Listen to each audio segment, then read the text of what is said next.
Hey, I'm Justin from Kobylka Reptiles. And I'm Bryce from Rice's Reptiles.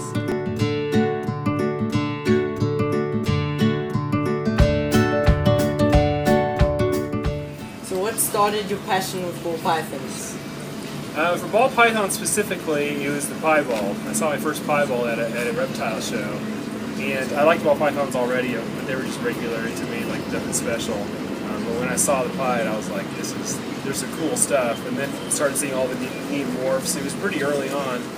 That really did it for me.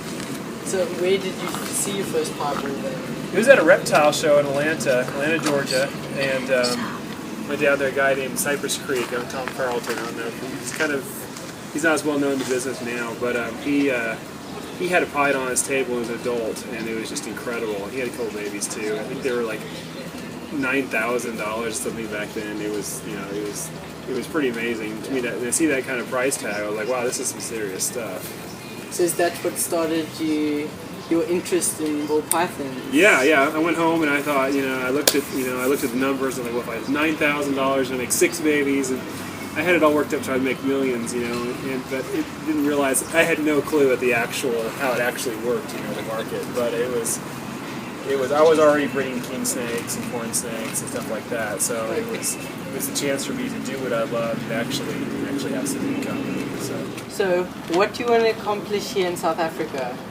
Well, basically I came over here because I've shipped a couple times here in the last year, and I wanted to meet everybody that bought snakes and just kind of meet them in person, shake their hand and say hey. And then I also have the opportunity to speak at a convention and a herp society. So I'm anxious to kind of meet with all the people here, find out what your market is like, and find out how I can help you guys expand the interest in ball pythons. Because I know that although you guys are very passionate, you're a small group. And I'd love to see that grow. And what is your favorite morph?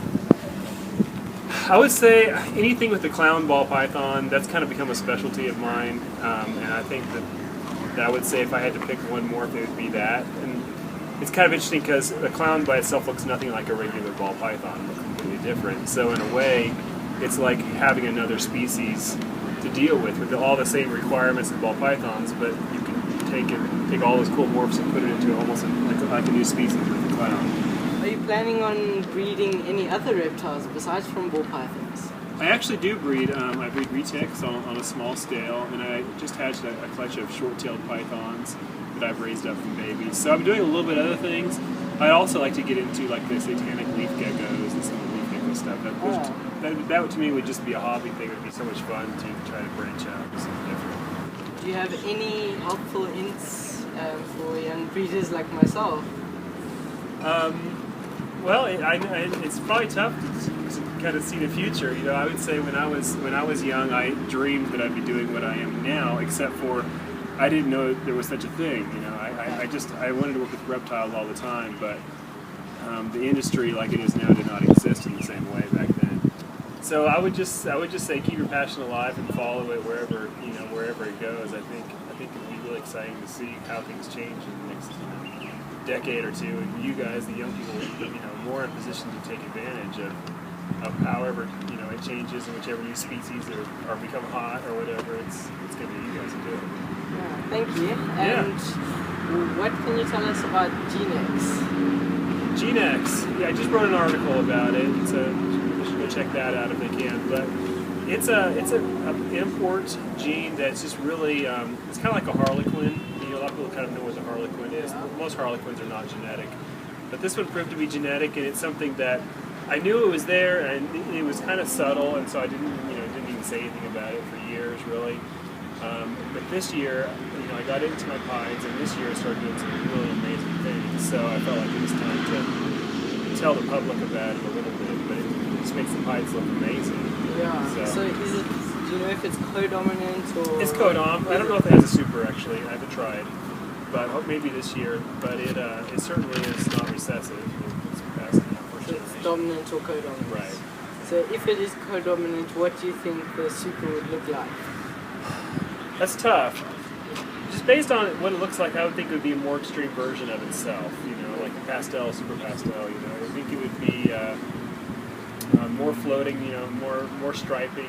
Probably something along those lines. So nothing like polycystic gene. I don't think it'll be harvest, I don't think it'll be anything completely different. Okay.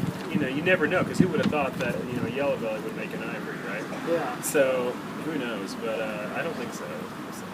Anything you want to tell the public, or? Well, just to keep the faith and enjoy the hobby. You know, it doesn't have to be all about money for a lot of people. You know, most people enjoy for the love of the animals. That's really how it should be. You know, one thing I'm coming over here to South Africa to talk about is the market and how it's changing, and more about how people can do really, really well with it on a small scale. Because it used to be everybody was getting into it, you know, a lot of times for the money, and they're talking about how they can make as many ball pythons as possible. You know, like hundreds, and you have these facilities of tens of thousands of animals. That's just not really sustainable. You know, unless you're really getting serious about that, it's not sustainable for most people. So my goal is to give people a new model to follow that will be very successful and yet very, very simple for the average person. So quality over quantity. Yes, 100%. Yeah. Okay. What is your vision for the future? I would say it's that. To me, I would say people learning to do it, the right way on a small scale. I think that we're just scratching the surface as far as what can be done, really. Because if you think about it, there's hundreds of single gene, base morphs, and we've only gotten, nine deep or something like that, approximately. There's nine combos in one snake. Yeah. So just based on the math alone, it can go on for just about forever. Long past when anybody's going to care about them. But with recessives, you add a level of difficulty that means that it'll be decades before we see even some of the ones that we can think about now, and we can imagine it'll be decades before we can actually see them come to fruition. I think that's exciting to me. Cool. Thank you, Justin. It's been problem. so cool Good meeting meeting you. you. I appreciate it. Thank you. Thank you.